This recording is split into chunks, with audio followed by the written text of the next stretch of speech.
How can you dodge a heart attack? Today we'll look at atherosclerosis, one of the most common causes of disease and death in our society. What causes it and the best lab tests to prevent it. Why is this topic so confusing? Well, for starters, scientists are horrible at coming up with names. There's LDL and LDL cholesterol, and they're different things, but a lot of people call them both LDL, and then there's HDL and VLDL, and there's IDL. So let's touch on the basics real quick. The bottom line is cholesterol is carried in our bloodstream by lipoproteins. So lipoproteins are the buses and cholesterol is the passenger. These buses travel inside our arteries and some of them get stuck in the artery wall. If there's a lot of buses, a lot of lipoproteins in the blood, more of them get stuck, and over the years this forms plaque, aka atherosclerosis. Too many buses cause a traffic jam. Plaque can block blood flow and cause angina, which is chest pain when the heart muscle doesn't get enough blood. Plaque can also break and clot, causing a heart attack. And nobody wants that. Now, these buses, these lipoproteins, they come in different types.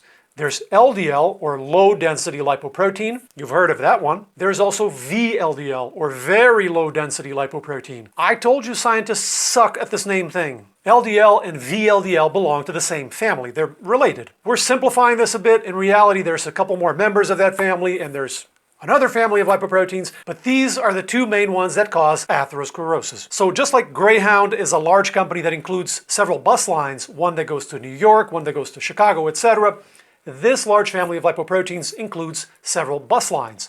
We got our LDLs, our VLDLs, etc. Now the good news is they all carry a little tag called APOB. Just like the Greyhound buses have the symbol on the side, these guys are labeled too. This comes in really handy because we can measure the number of lipoproteins in this family by measuring the APOB tags. As we'll see, this becomes a crucial measure. Okay, so far so good. Here's where it gets a little tricky. It's the buses that cause traffic jams. It's the lipoproteins that cause atherosclerosis. But when we go to the doctor and get our blood work done, for historical reasons, they don't measure the buses. They measure the passengers. You get your LDL cholesterol, which is the cholesterol carried by the LDL buses, and you also get your triglycerides, which is another type of passenger. Those passengers serve as an estimate of the number of buses, and consequently of the risk of atherosclerosis. Now, generally this works okay, because the more passengers are being carried around, the more buses are on the road. And the more buses are on the road, the higher the risk of a traffic jam. In the words of the European Atherosclerosis Society, LDL cholesterol is a satisfactory surrogate for LDL particle number under most circumstances.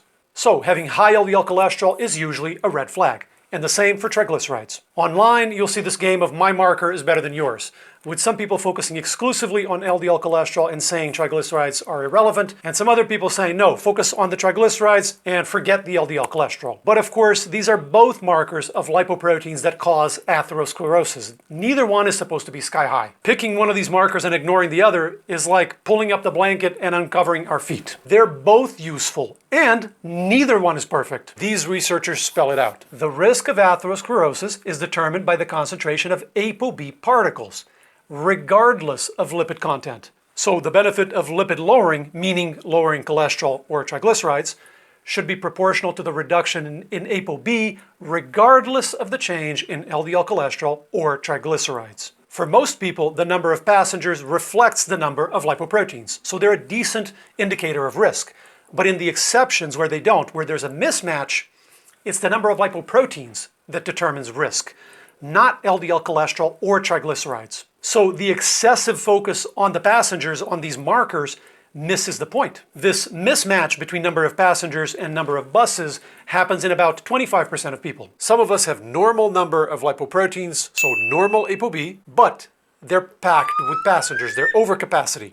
These people are not at higher risk. Risk goes with bus number, not passengers. Other people have a lot of lipoproteins, so ApoB is high, but they're pretty empty. So the total number of passengers is normal.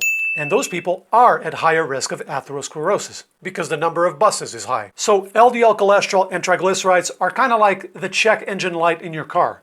They're useful indicators, and just ignoring them and driving around like that for years can make things worse. But occasionally the light can be broken or malfunctioning, and there's nothing wrong with the actual engine. If we have reason to think the light isn't working properly, we can check the engine directly. by measuring ApoB. Most GPs, most general practitioners don't order that test routinely, but your cardiologist should be all over this. Okay, what about HDL cholesterol, the good cholesterol? Endless confusion around that. People with high HDL cholesterol tend to have less heart disease, but that doesn't mean one factor causes the other. People with six-pack abs tend to own more gym clothes, but just owning more sweatpants is not going to get me ripped. Damn it. We need to actually test if there's a causal relationship by raising HDL cholesterol specifically and seeing if the risk comes down. This has been done many times. This analysis looked at 39 clinical trials. Raising HDL cholesterol did not lower atherosclerosis risk. This is one of the most consistent observations in this field. Raising HDL cholesterol offers no cardiovascular protection. As Harvard cardiovascular researcher Frank Sachs explains, the effects on cardiovascular disease of foods or nutrients cannot be judged from changes in HDL cholesterol. So HDL cholesterol is kind of like the sweatpants. It correlates with benefit. It tends to be there at the same time, but it doesn't actually cause the benefit. If we can't distinguish between correlation and causation, we end up incredibly confused. The same goes for ratios that include HDL cholesterol. If I take a number that's not informative and I throw it in a ratio, I just end up with a ratio that's not informative. Raising my HDL cholesterol makes the ratios appear better, but it does nothing for risk. We know that from the causal evidence. So telling myself that I'm safe because my HDL cholesterol went up, it's like drawing a six-pack with a Sharpie and thinking I just got in shape. I know this topic is a nerd fest with all the acronyms, but it's absolutely essential to protect ourselves and dispel all the confusion that's on the internet. That's why we keep making videos on this. And it all makes sense when we understand the fundamentals and how these things all fit together.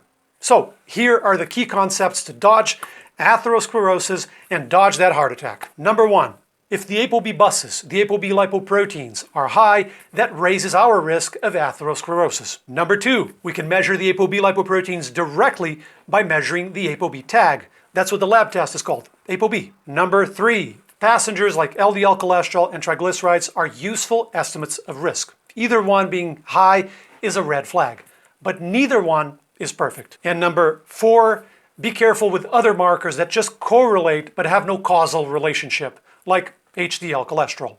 The most powerful way to improve your lipids, including ApoB, is to optimize your diet. We've covered the key steps before, so check that out. And here's more detail on the lipids in your blood work and what they mean. That cause atherosclerosis.